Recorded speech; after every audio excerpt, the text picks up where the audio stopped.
Now, what's kind of a weird aspect, and I'm still working on how to figure this in, plug it into the general theory, is that information and entertainment have started coming into the paradigm of the family and of really just of lifestyle, and they're changing or they're causing changes. And part of this is through film. You could say before that was, or through video. Basically through visual images. Before that, there was some sound images, but it really wasn't that. That really wasn't the big thing. When you had visual images, when you had visual representations, and this idea of like, you are looking into another world or another aspect of a world through a screen, and you imagine that that is a real world. That kind of gives people this idea, and it's a form of fantasy. It's a form of entertainment. Um, and this, I'm going to go back again. This idea that entertainment and education, um, they used to be in the providence of the rich people. Only the wealthy had access to, they could go to plays, they could read books, and as a result, literature and plays reflected, for the wealthy people. It was, this is what society is like for us, upper crust people.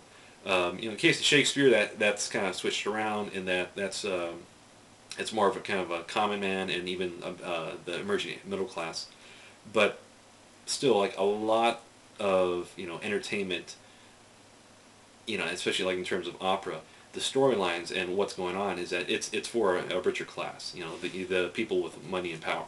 Basically, it's their form of entertainment. And it's in some ways it's even their form of like education. Like how do you control the people you live? How do you maintain your power? And really, it's like that's what all these stories are. Just how do I maintain my position? How do I get the woman I want? How do I do this or that? Now, the United States, in a lot of ways, changed that because it encourages the United States encouraged the middle class and said, hey, guess what? You landowners, you are now part of the ruling party or the ruling class. You have a say. You can, you have a choice.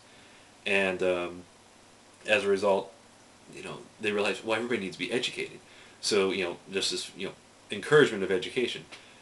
Then you start but then you start running into problems because normally only the wealthy could get a full-on education. This is why normally you go to school till sixth grade or whatever, just enough to learn to read, write, do arithmetic, maybe learn some basic skills, whatever. But other than that, that's all you needed because the jobs required only so much. It was the more intelligent, wealthy people, the people who were in charge, that they required more education. Um, and when you look at the founding fathers, all of them, just classic British gentlemen educations that they went through. And now you try to apply that to a mass society, to several people, people of different economic backgrounds, people of different social backgrounds as well, and that it kind of falls apart. And so you realize, well, there's only some things you need to teach people, and there's some subjects that just people aren't interested in, people can't fully grasp, and it's just because of the human brain. Some people are more technical, some people are more physical, some people are more emotional, kind of in how they understand things. Um, and it's hard to fully incorporate everybody into this idea of everybody is equal, everybody's the same, because everybody's not equal, everybody's not the same. And it's difficult to work that into, especially with the education and information distribution systems. And you can see then that newspapers where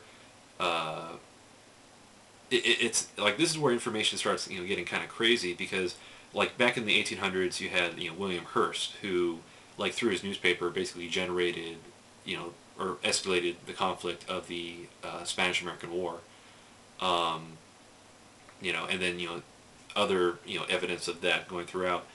But it's also because newspapers were considered a good thing for America because they helped educate the people. They kept the people informed, and the people wanted knowledge. They wanted to know what's going on, both in the country and in the rest of the world in a lot of cases.